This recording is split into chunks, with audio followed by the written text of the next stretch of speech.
Hi guys, welcome back to another video. In this video, I'm going to be talking about how to grow an e-commerce brand in 2025.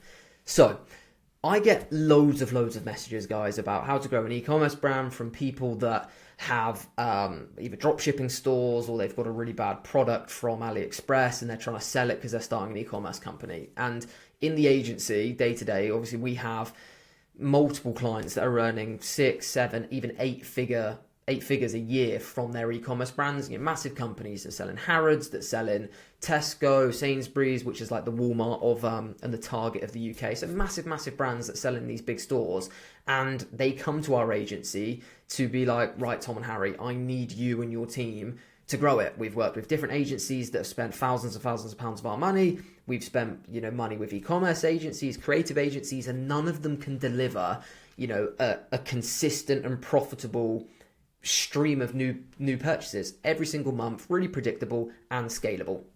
And in this video, I want you in 10 minutes, because that's what these videos are. They're 10-minute bite-sized chunks of different parts of running a social media marketing agency in 2024, 2025, 26, and so on. Usually we do them in podcast style episodes with Tom on there, but there's going to filter we're going to filter through a few with just me on. But yeah, like I said, in this video, I'm going to go through 5 or 6 key points of what you must be doing as an e-commerce brand or as an agency running campaigns for e-commerce brands that you need to do to make them profitable. So number 1 is having a multi-platform advertising strategy. So you can't just rely on Meta, you can't just rely on TikTok to advertise your e-commerce brand's products. Essentially, you need to have a Facebook ad strategy, an Instagram ad strategy, a TikTok ad strategy. And although those platforms are quite similar in terms of they both running short form content, the way you structure them, retargeting, is all very different, which I'm going to kind of go into in these next points. So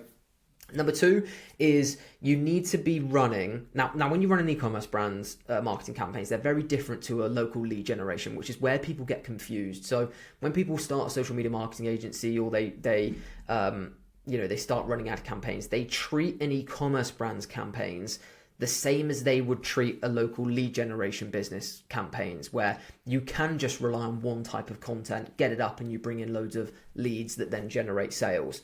Whereas with an e-commerce brand, the infrastructure is very different. You do have to segment your campaigns very, very differently, and the types of creative you'll be running varies across placement and across platform. So when you work with an e-commerce brand, or if you are an e-commerce brand and you're thinking about building a strategy, there's 3 different parts you need to look at. So there's UGC content, so user-generated content that you need to build with your client or on behalf of your client. And that can be reviews of products, that can be testimonial videos, that can be content generated by the user of that product. So, for example, on TikTok, when someone gets a parcel through the door, they do an unboxing, they do a review, they do competitor comparisons. It's content that's disguised as organic content, almost like micro-influencers or influencers if you have access to them, to showcase people using the product. Really, really powerful, especially on TikTok and on Instagram Reels. Then you've got your high production ads, which are more well, like it says in the tin, high production. So, professional videography, professional photography put into your content. Now that can be, more high-end ads that you get filmed with a production crew on set, or there's loads of different types of high production ad campaigns you can do, but that needs to be a part of it because it has its place. And basically what you need to do is you need to build all of these different types of creative on loop to the user that's thinking about buying your product to showcase the product in different ways.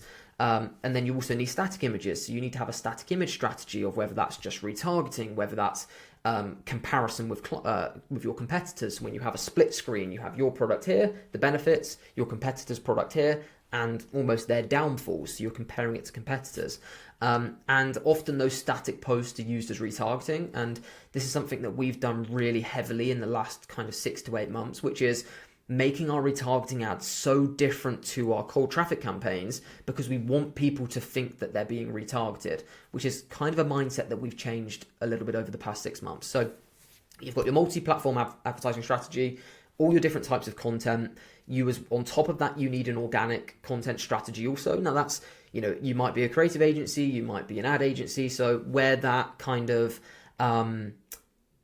where that responsibility lies is going to be different for every single business, but you need that organic churn of content. So when people see your ads, they go to your social pages and they see that you're on top of it, you're showcasing the product in different ways, and you can nurture people long term. That's really, really important. And this is where so many people get it wrong with growing an e-commerce brand, is they focus on one of the pillars I'm talking about here. So they'll have a really good meta ad strategy just on UGC content, but they won't have their organic socials in order. They won't have high production ads running, or static ads running, or retargeting ads running. So you have to be really regimented to make sure all pillars are being attacked appropriately. Then on top of that, TikTok shop utilization. So in 2025, if you're an e-commerce brand not utilizing TikTok shop, it's an absolute, you're leaving so much money on the table.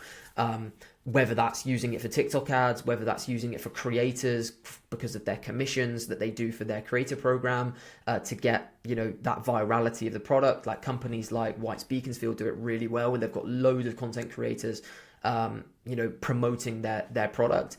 And it's such an easy thing to do for an e-commerce brand, getting them set up, or getting yourself set up on TikTok shop so your products can be bought on TikTok, with the discounts. It's just so easy. Some of the brands we've taken on in the past year or so have been getting like a 3 or 4x ROAS on Meta. We get them straight over to TikTok and TikTok shop, and that goes up to 10, 12x sometimes, which is insane.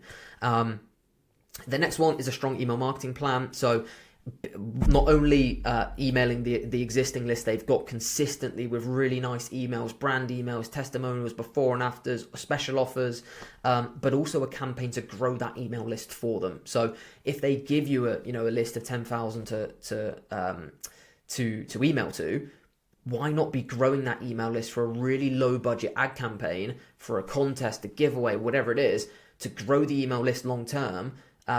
So that, in 12 months time, instead of emailing a list of 10,000 twice a week, you're emailing a list of 25,000. And that's just naturally going to increase your revenue completely for free.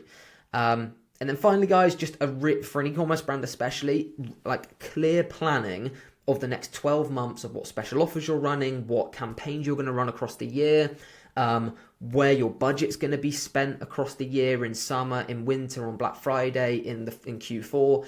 Having a really solid budget plan and creative plan. So you need to sit down with your client, or if you're an e-commerce brand watching this, you need to sit down as a group and plan that content ahead of time. Like John Lewis, if you're not in the UK, you may not know who John Lewis is, but it's a department store in the UK and they do a John Lewis advert every year, that get a Christmas advert, and they film that Christmas advert a year in advance. And I know that's like super high production across like national TV, but you need to do that if you're an e-commerce brand, on a lot smaller level. Is you need to sit down with your team and be like, right, for Black Friday, what UGC creative do we need? What high production creative do we need? What static content do we need? How much money are we going to budget for Black Friday? Are we going to run it up for a week before? What are we going to do for Cyber Monday? What are we going to do in the lead up to Christmas? Like, what's our stock levels looking like, for that campaign? So there's a lot of planning that needs to go into running those campaigns. Like, you can't just, and if you're an e-commerce brand working with an agency, you can't just, sit there 2 weeks before Black Friday and be like, all right, guys, what are we going to do for Black Friday? We're going to do 20% off, 40% off this. And then you've got to turn around all of that content. It's just going to be an absolute disaster. So that's why I'm releasing this video now, for those who have hung around to the end, to make sure you plan ahead of time. Like at the time of recording this video, Black Friday's probably 7 or 8 weeks away. So yeah, that just emphasizes the planning. Like we plan, really, really far in advance. But yeah, hopefully you enjoyed that video, guys. That's kind of 4 or 5 points just to summarize: multi-platform advertising strategy, making sure that you have varied content running on your ad platform, so UGC, high production, and static, organic content strategy, utilizing TikTok Shop, a strong email marketing plan, as well as an email growth plan to grow that list, and then finally a yearly offer strategy planning session that happens, well in advance, so you can plan for things like Black Friday. But yeah, hope you enjoyed the video, guys. We are back. I know we've said this a lot of times, but we are back with posting content. So if you're new to the channel, please drop us a subscribe, because yeah, more content is on the way. So yeah, hope you enjoyed the video, guys. All the links for programs and for Instagrams, and if you want to message me on Instagram, I reply to pretty much everyone. So yeah, find all the links below, but please subscribe, and we shall see you very shortly for the next video. Cheers, guys.